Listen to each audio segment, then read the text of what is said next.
வணக்கம். இந்திய நேரப்படி மதியம் 1:30 மணி செய்திகள். முதலில் ஜெம் தலைப்புச் செய்திகளை காணலாம். சர்வதேச வனவிலங்கு நாள். குஜராத் கிர் தேசிய வனவிலங்கு சரணாலயத்தை பார்வையிட்டார் பிரதமர் மோடி.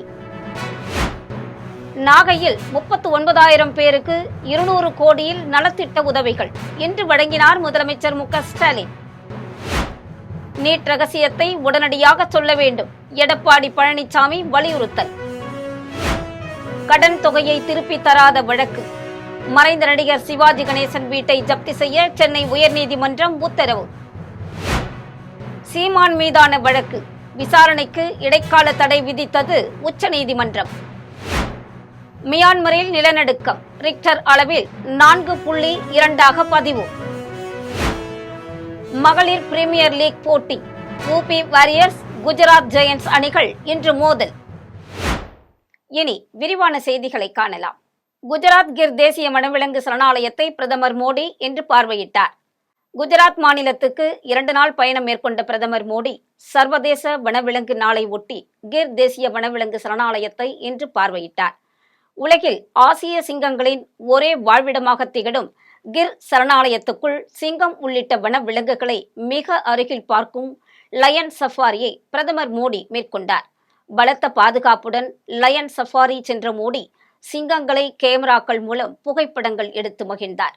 முன்னதாக எக்ஸ் தளத்தில் வனவிலங்கு நாளை ஒட்டி பதிவிட்ட மோடி, பூமியின் நம்ப முடியாத பல்லுயிர்களை பற்றி பாதுகாப்பதற்கான உறுதிப்பாட்டை மீண்டும் நாம் எடுப்போம் என்றும், வனவிலங்குகளை பாதுகாப்பதில் இந்தியாவின் பங்களிப்புக்காக பெருமை கொள்வோம் எனவும் பதிவிட்டுள்ளார்.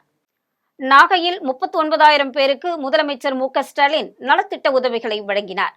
நாகை மாவட்டத்தில் பல்வேறு நிகழ்ச்சிகளில் கலந்து கொள்வதற்காக முதலமைச்சர் மு.க. ஸ்டாலின் நேற்று சென்னையில் இருந்து விமானம் மூலம் திருச்சி சென்றார். பிறகு அவர் திருச்சியில் இருந்து காரில் நாகை மாவட்டத்திற்கு சென்றார். இந்நிலையில் இன்று காலை முதலமைச்சர் மு.க. ஸ்டாலின் நாகை மாவட்டத்தில் பல்வேறு நிகழ்ச்சிகளில் கலந்து கொண்டார்.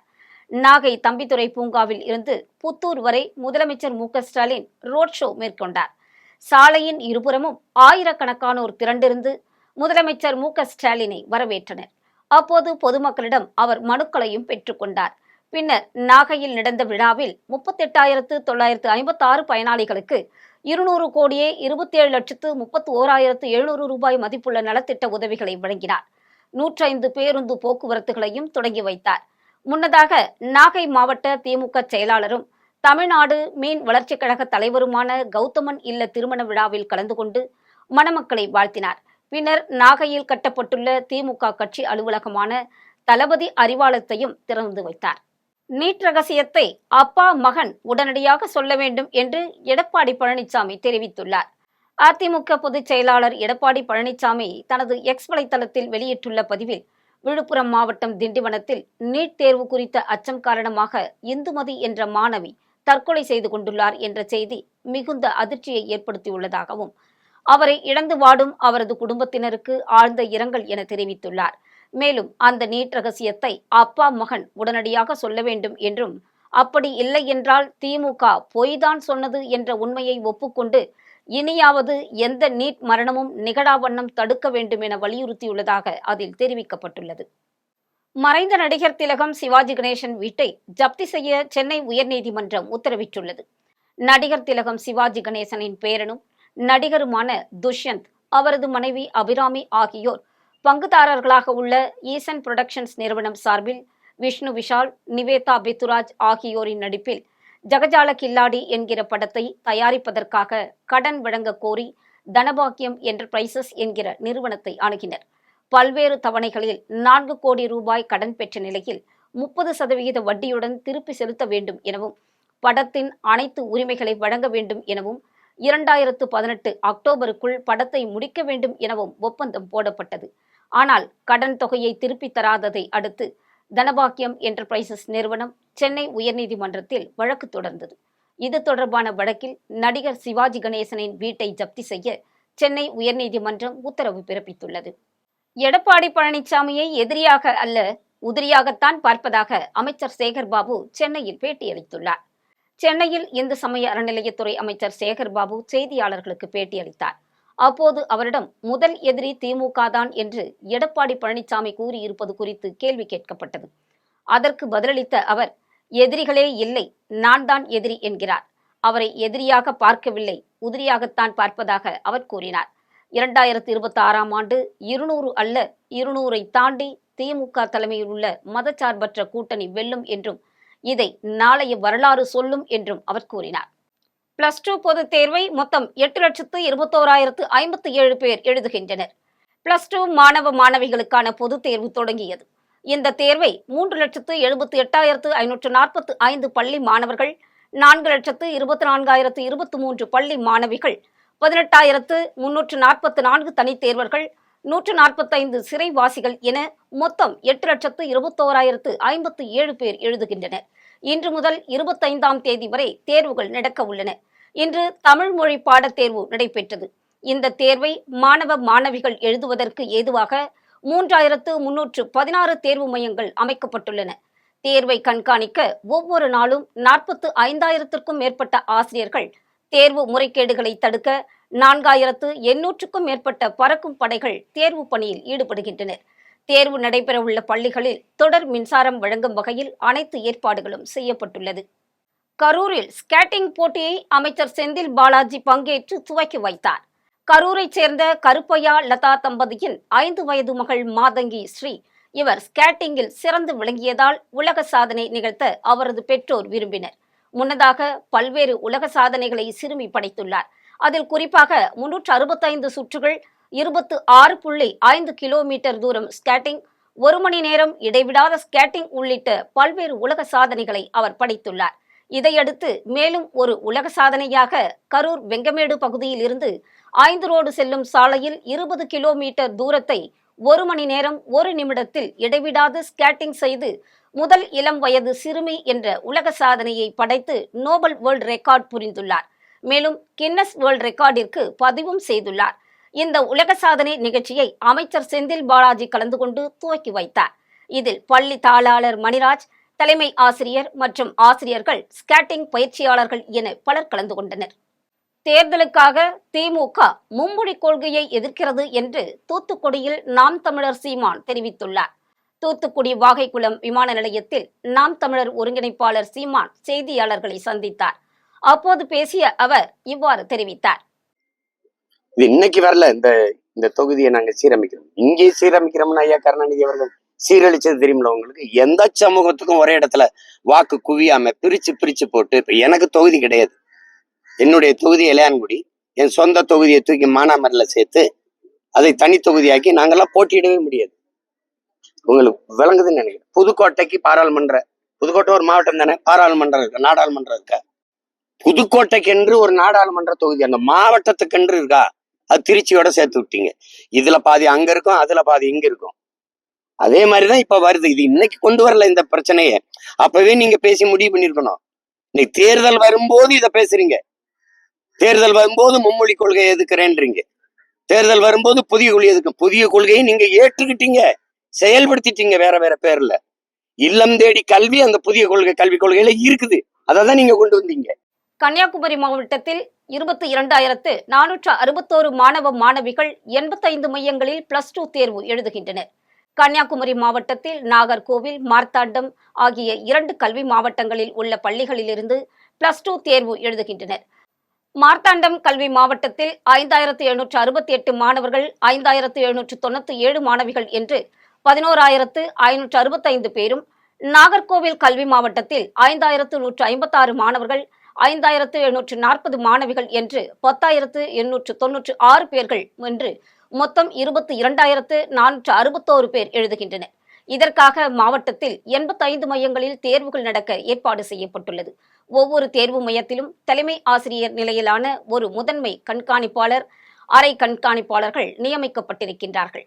தேர்வுக்கான ஏற்பாடுகளை முதன்மை கல்வி அலுவலர் பாலதண்டாயுதபாணி, துணை இயக்குனர் முத்துசாமி தலைமையில் அதிகாரிகள் மேற்கொண்டனர். தேர்வு அறைகளில் தடையின்றி மின்சாரம் வழங்கும் வகையில் ஏற்பாடுகள் செய்யப்பட்டுள்ளது. பொன்னமராவதி அருகே இடையாத்தூர் ஜல்லிக்கட்டில் காலை முட்டியதில் காயமடைந்து சிகிச்சை பெற்று வந்த இளைஞர் பரிதாபமாக உயிரிழந்தார். புதுக்கோட்டை மாவட்டம் பொன்னமராவதி அருகே இடையாத்தூர் பொன் மாசிலிங்க ஐயனார் கோவில் சிவராத்திரி விழாவை ஒட்டி கடந்த 28ஆம் தேதி ஜல்லிக்கட்டு போட்டி நடைபெற்றது. அப்போது வேடிக்கை பார்த்து கொண்டிருந்த இடையாத்தூரைச் சேர்ந்த பழனிசாமி என்பவர் மீது காலை முட்டியது. இதையடுத்து படுகாயமடைந்த அவர் புதுக்கோட்டை அரசு மருத்துவமனையில் அனுமதிக்கப்பட்டார். இந்த நிலையில் சிகிச்சை பலனின்றி அவர் பரிதாபமாக உயிரிழந்தார். இதுகுறித்து காரையூர் காவல்துறையினர் வழக்கு பதிவு செய்து பிரேத பரிசோதனைக்கு பின்னர் அவரது உடல் அவரது உறவினர்களிடம் ஒப்படைக்கப்பட்டது. ஜல்லிக்கட்டு போட்டியில் மாடு முட்டியதில் பார்வையாளர் உயிரிழந்த சம்பவம் அந்த பகுதியில் பெரும் சோகத்தை ஏற்படுத்தியுள்ளது. பல்லாவரம் அருகே குடும்ப தகராறு காரணமாக காவலர் ஒருவர் தூக்கிட்டு தற்கொலை செய்து கொண்ட சம்பவம் சோகத்தை ஏற்படுத்தியுள்ளது. சென்னை பல்லாவரம் அடுத்த பம்மல் காமராஜபுரம் பகுதியைச் சேர்ந்தவர் கார்த்திகேயன். இவர் கடந்த 2016ஆம் ஆண்டு தமிழ்நாடு காவல்துறையில் கிரேட் 1 காவலராக பணியில் சேர்ந்தார். இந்த நிலையில் கடந்த 2022ஆம் ஆண்டு முதல் சென்னை மீனம்பாக்கம் காவல் நிலையத்தில் காவலராக பணிபுரிந்து வந்தார். இவர் கடந்த சில தினங்களாக குடும்ப தகராறு காரணமாக கடும் மன உளைச்சலில் இருந்து வந்ததாக கூறப்படுகிறது. இந்த நிலையில் இவர் யாரும் இல்லாத நேரத்தில் சங்கர் நகர் காவல் நிலையத்திற்கு பின்புறம் உள்ள மரத்தில் தூக்கு போட்டு தற்கொலை செய்து கொண்டார். இதுகுறித்து அந்த பகுதி மக்கள் அளித்த தகவலின் பேரில் வந்த போலீசார் இறந்த காவலரின் உடலை மீட்டு பிரேத பரிசோதனைக்காக குரோம்பேட்டை அரசு மருத்துவமனைக்கு அனுப்பி வைத்து விசாரணை மேற்கொண்டனர். அதில் குடும்ப தகராறு காரணமாக காவலர் தற்கொலை செய்து கொண்டிருப்பது தெரிய வந்தது. தொடர்ந்து போலீசார் விசாரணை நடத்தி வருகின்றனர். மயிலாடுதுறையில் +2 பொதுத் தேர்வு எழுதும் மாணவ மாணவிகளுக்கு தவேகா சார்பில் சிறப்பு வழிபாடு நடைபெற்றது.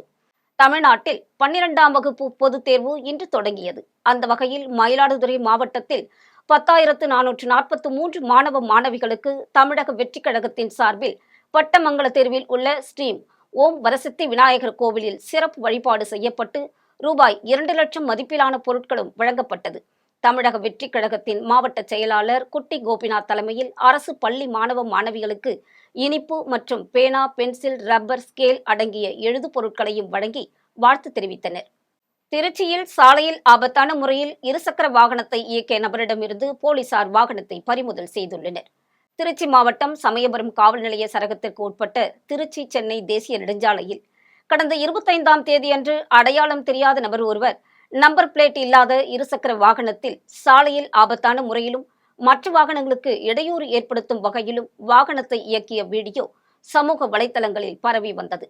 இந்த நிலையில் தனிப்படையினை அமைத்து மர்ம நபரை போலீசார் தேடி வந்த நிலையில் திருச்சி மாநகர எல்லைக்கு உட்பட்ட எடமலைப்பட்டி புதூர் பகுதியைச் சேர்ந்த பாலகிருஷ்ணன் என்பவரை அடையாளம் கண்டு சமயபுரம் காவல் நிலையம் அழைத்து வந்து போலீசார் வழக்கு பதிவு செய்தனர். வாகனத்தை பறிமுதல் செய்து அவருக்கு தக்க அறிவுரை வழங்கி நிலைய பிணையில் அவர் அனுப்பப்பட்டார். 27ஆம் தேதி என்று 12 மணிக்கு என் வண்டியை எடுத்துக்கொண்டு நான் சென்றபோது சமயபுரம் ரோட்டில் 2 கைகளை விட்டு சென்றதால் வீடியோ எடுத்து சமூக வலைத்தளங்களில் போட்டு பெரிய நியூஸாக பரவிவிட்டது. இதிலிருந்து என்னை சமயபுரம் காவல்துறையினர் என்னை கைது செய்து வழக்கு பதிவு செய்து விட்டார்கள். இனிமேல் எது செய்தாலும் ஹெல்மெட் அணிந்து கொள்ளுங்கள், இந்த மாதிரி தவறு எதுவும் செய்ய வேண்டாம் என்பதை தாழ்மையுடன் கேட்டுக்கொள்கிறேன். மதுராந்தகம் அருகே விடுதலை சிறுத்தைகள் கட்சி அங்கீகார வெற்றி விழா குறித்து சிறப்பு செயற்குழு கூட்டம் நடைபெற்றது. செங்கல்பட்டு மாவட்டம் மதுராந்தகத்தில் விடுதலை சிறுத்தைகள் கட்சி அங்கீகார வெற்றி விழா குறித்து சிறப்பு செயற்குழு கூட்டம் திருமண மண்டபத்தில் சட்டமன்ற தொகுதி செயலாளர் பேரறிவாளன் தலைமையில் நடைபெற்றது.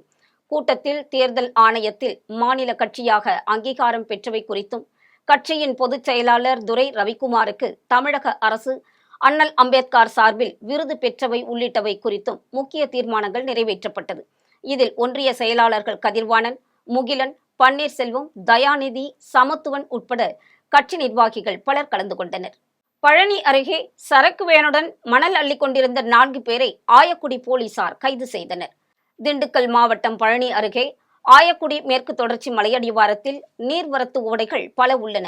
இங்கு மணல் மற்றும் மண் அள்ளும் சம்பவம் அடிக்கடி நடந்து வருகிறது.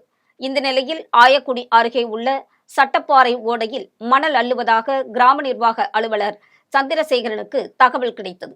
அதன் பேரில் அவர் போலீசாருடன் சம்பவ இடத்திற்கு விரைந்து சென்றார். அப்போது ஓடையில் மாட்டு வண்டி, சரக்கு வேனுடன் 4 பேர் மணல் அள்ளிக் கொண்டிருந்தனர். இதையடுத்து போலீசார், வருவாய்த்துறையினர் அங்கு நின்ற 4 பேரையும் மடக்கி பிடித்து விசாரணை நடத்தியதில் புது ஆயக்குடியைச் சேர்ந்த அரவிந்தன், காளிதாஸ், மாதவன், அருணகிரி என்பதும் தெரிய வந்தது. இதையடுத்து அந்த 4 பேரையும் கைது செய்த போலீசார் 3 மாட்டு வண்டிகள், சரக்கு வேனை பறிமுதல் செய்து விசாரணை மேற்கொண்டு வருகின்றனர். கெங்கவள்ளி அருகே தம்மம்பட்டி பேரூராட்சி குப்பை கிடங்கில் ஏற்பட்ட தீ விபத்தினால் பரபரப்பு ஏற்பட்டது. சேலம் மாவட்டம் கெங்கவள்ளி அருகே தம்மம்பட்டி பேரூராட்சியில் நாள்தோறும் சேகரிக்கப்படும் குப்பைகளை கோனேரிப்பட்டி செல்லும் சாலையில் உள்ள குப்பை கிடங்கில் கொட்டி வருகின்றனர். மேலும் அதிக அளவில் குப்பை தேங்குவதை தவிர்க்கும் பொருட்டு பேரூராட்சி பணியாளர்களே குப்பைகளுக்கு தீ வைத்து எரிப்பது வழக்கமாக இருப்பதாக கூறப்படுகிறது. இந்த நிலையில் பேரூராட்சி குப்பை கிடங்கில் திடீரென தீ விபத்து ஏற்பட்டுள்ளது. அதிக அளவில் புகை மூட்டம் ஏற்பட்டதால் பொதுமக்களும் அந்த வழியே சென்ற வாகன ஓட்டிகளும் மிகுந்த சிரமத்திற்கு உள்ளாகினர்.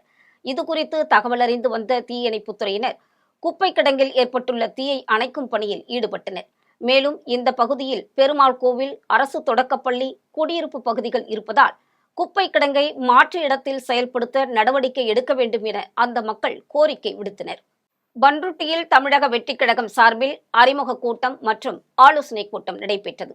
கடலூர் கிழக்கு மாவட்ட தமிழக வெற்றிக் கழக நிர்வாகிகள் அறிமுக கூட்டம் மற்றும் ஆலோசனை கூட்டம் பண்ருட்டி தனியார் திருமண மண்டபத்தில் நடைபெற்றது.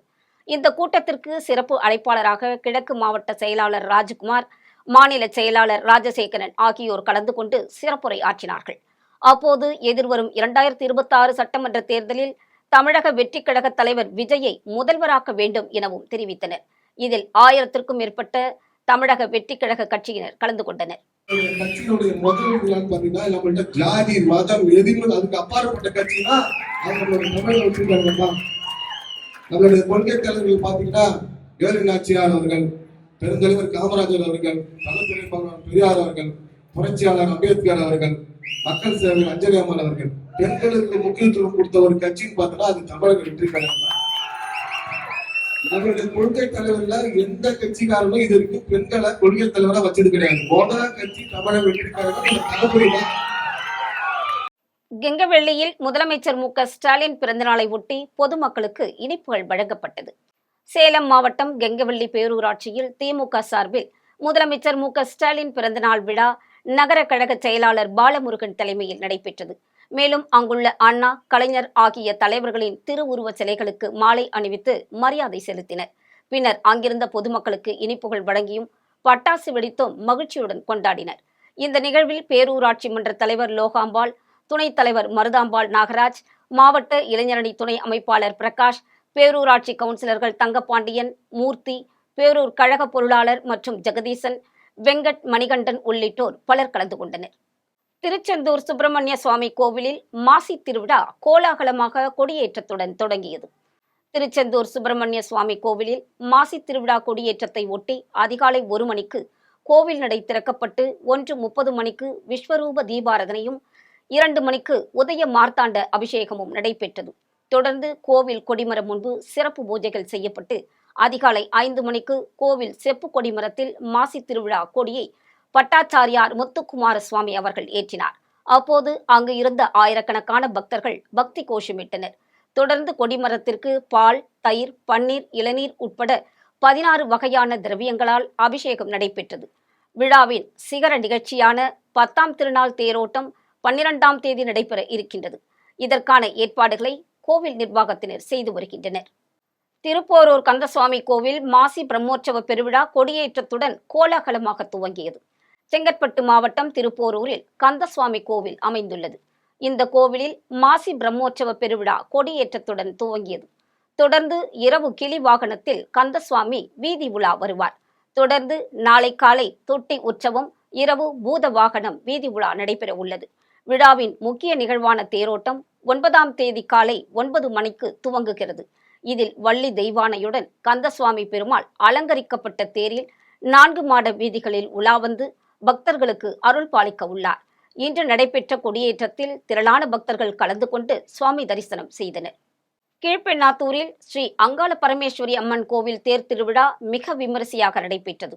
திருவண்ணாமலை மாவட்டம் கீழ்பெண்ணாத்தூர் கிராமத்தில் அமைந்துள்ள ஸ்ரீ அங்காள பரமேஸ்வரி அம்மன் கோவில் 72வது ஆண்டு தேர் திருவிழாவை முன்னிட்டு 5ஆம் நாள் அம்மனுக்கு அபிஷேக ஆராதனை, அம்மன் மாடவீதி உலா மற்றும் தீமிதி திருவிழா மிக விமரிசையாக நடைபெற்றது.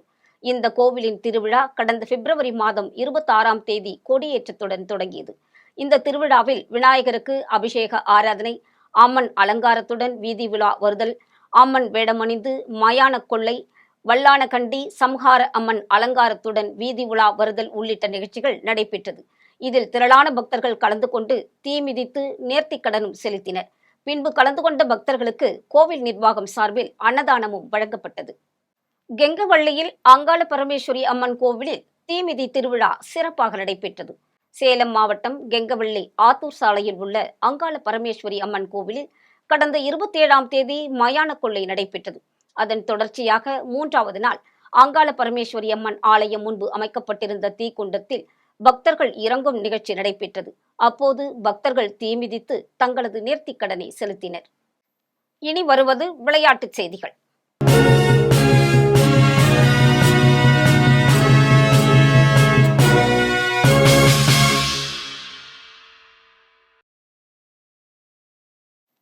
ISL கால்பந்து போட்டியில் சென்னை நார்த் ஈஸ்ட் யுனைடெட் அணிகள் இன்று மோதுகிறது.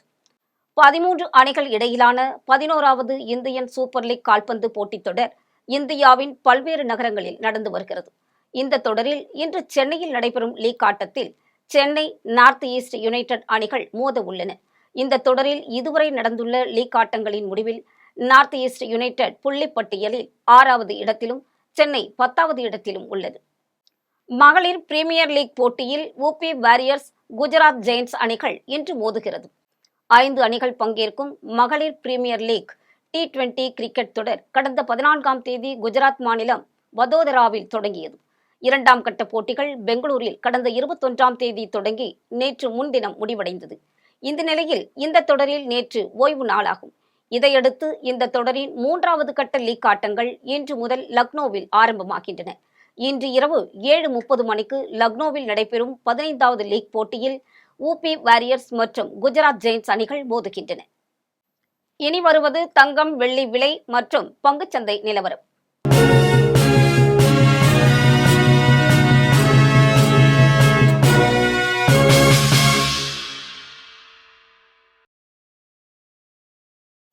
சென்னையில் ஆபரண தங்கத்தின் விலை ஒரு சவரன் 63,520 ரூபாய்க்கு விற்பனையாகிறது. சென்னையில் இன்று ஆபரண தங்கத்தின் விலை நேற்றைய விலையில் மாற்றமின்றி கிராமுக்கு 7,940 ரூபாய்க்கு விற்பனை செய்யப்படுகின்றது. மேலும் ஒரு சவரன் 63,520 ரூபாய்க்கு விற்பனை செய்யப்படுகிறது. 24 கேரட் தூய தங்கம் ஒரு சவரன் 69,296 ரூபாய்க்கு விற்பனை செய்யப்படுகின்றது. மேலும் 1 கிராம் வெள்ளி 105 ரூபாய்க்கும் 1 கிலோ வெள்ளி 1,05,000 ரூபாய்க்கும் விற்பனை செய்யப்படுகிறது. மும்பை பங்குச்சந்தை இன்று சரிவுடன் காணப்படுகிறது. மும்பை பங்குச்சந்தை குறியீட்டு எண் சென்செக்ஸ் 220 புள்ளிகள் குறைந்து 72,977 புள்ளிகளில் வணிகமாகிறது. தேசிய பங்குச்சந்தை குறியீட்டு எண் நிப்டி 73 புள்ளிகள் குறைந்து 22,051 புள்ளிகளில் வணிகமாகிறது. மீண்டும் ஜெம் தலைப்புச் செய்திகள். சர்வதேச வனவிலங்கு நாள். குஜராத் கிர் தேசிய வனவிலங்கு சரணாலயத்தை பார்வையிட்டார் பிரதமர் மோடி. நாகையில் 39,000 பேருக்கு 200 கோடியில் நலத்திட்ட உதவிகள் இன்று வழங்கினார் முதலமைச்சர் மு க ஸ்டாலின். நீட் ரகசியத்தை உடனடியாக சொல்ல வேண்டும், எடப்பாடி பழனிசாமி வலியுறுத்தல். கடன் தொகையை திருப்பி தராத வழக்கு. மறைந்த நடிகர் சிவாஜி கணேசன் வீட்டை ஜப்தி செய்ய சென்னை உயர்நீதிமன்றம் உத்தரவு. சீமான் மீதான வழக்கு விசாரணைக்கு இடைக்கால தடை விதித்தது உச்சநீதிமன்றம். மியான்மரில் நிலநடுக்கம் ரிக்டர் அளவில் 4.2 பதிவு. மகளிர் பிரீமியர் லீக் போட்டி ஊபி வாரியர்ஸ் குஜராத் ஜெயின்ஸ் அணிகள் இன்று மோதல். இத்துடன் ஜெம் செய்திகள் நிறைவடைகின்றன. மீண்டும் ஜெம் செய்திகள் மாலை 6 மணிக்கு. உடனுக்குடன் செய்திகளை காண gemlive.tv என்ற இணையதளத்தில் இணைந்திருங்கள். நன்றி, வணக்கம்.